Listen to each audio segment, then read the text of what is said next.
Try not to take all of this too seriously, ladies and gentlemen. Okay, basically, I'm disgusted by what happened to David Norris. I thought it was a very one-dimensional thing to do. I thought they took one dimension of the man instead of taking the three dimensions of every human being's life and what we do and the mistakes we make. And that's why I intend to run for president, ladies and gentlemen, of Ireland. My first enactment as president will be to abolish the presidency after my first term. My second enactment will be to make my term for life. I will also take all powers away from the Dáil, and I will become, basically dictator of the country. I think it's much cheaper. I will have bunga bunga parties once a month up in the Irish. You're all invited. It goes into a lotto system, and I would like to see all of you there. I also want to change Ireland's national anthem because, let's admit it, folks, we're finished. We owe 584 billion. We've got a terrible reputation. We're going to change our anthem to Bad Reputation by Thin Lizzy, ladies and gentlemen. Yes. But, we're going to have a bad reputation. We've messed up anyway, so why don't we just declare war on the rest of the world?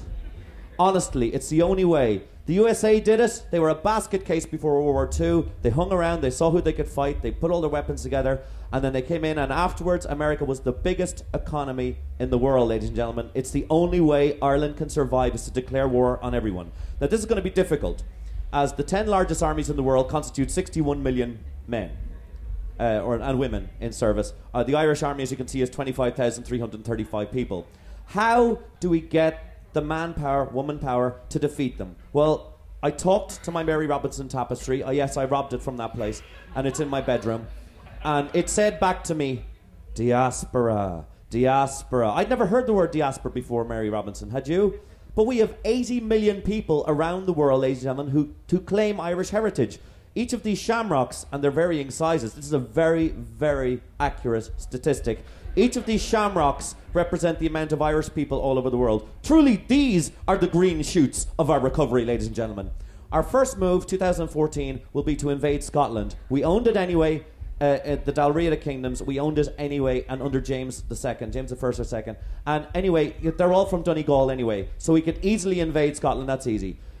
England might be a bit harder to do, but they're wrecking the joint anyway. And I reckon, while they're busy wrecking their own joint, the 6 million English people who have Irish heritage will just easily take over. I think it's quite simple. We're going to have difficulty with America, but then again, there's 40 million Irish Americans. And what is the one day of the year that every American gets drunk? St. Patrick's Day. St. Patrick's Day 2015 is when we take over. All of these cops will just take over every major city in America. The rest of it should be easy. It's like Athlone anyway, as Irvin Welsh said. Now, it's not going to be too hard to do Australia because it's so laid back. So the type of people, when all the kids got their leaving cert, what did you get in the leaving cert? Canada or Australia? Well, Australia basically, that's the type that's going to be able to take over. It's going to be easy, ladies and gentlemen. They headbutt palm trees down there. Russia... difficult, but then again, they say that the Russian army runs on vodka. They haven't had poutine. No, they haven't, ladies and gentlemen. That should be very, very easy to do. India and China, I think, will be a much more difficult thing. I think we should come to some kind of entente with them rather than take them over completely. We just send Mrs. Doyle over to confuse the Indians by talking about the relative merits of Barry's or Lyon's tea. That endless question. And of course, what do you see on Nationwide all the time? The amount of potters there are in Ireland. It seems like the entire west coast of Ireland is made of potters. So I say we make the terracotta army, put Ming Flanagan on its head with Ho Chi Quinn, and I swear to God, on a Hungarian plane, they're going to be scared shitless.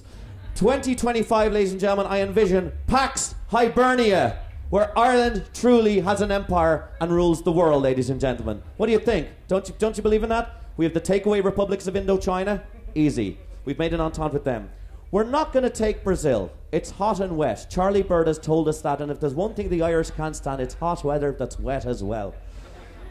The largest Guinness brewery is in Africa. We'll just turn the whole thing into a storehouse. New Tullamore, of course, and of course Charlie Bird will become my lifetime ambassador to Antarctica. Here's Charlie telling a penguin about his back pain. And here's a manatee saying, "Get him fucking away from me."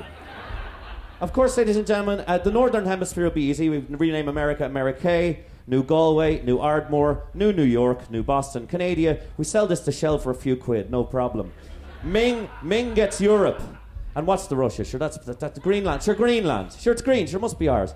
When this happens, ladies and gentlemen, I will be your leader. And all women will have to dress like Aaron Gray from Buck Rogers in the 25th century. I hope, ladies and gentlemen, that I have your vote in the coming election. Thank you.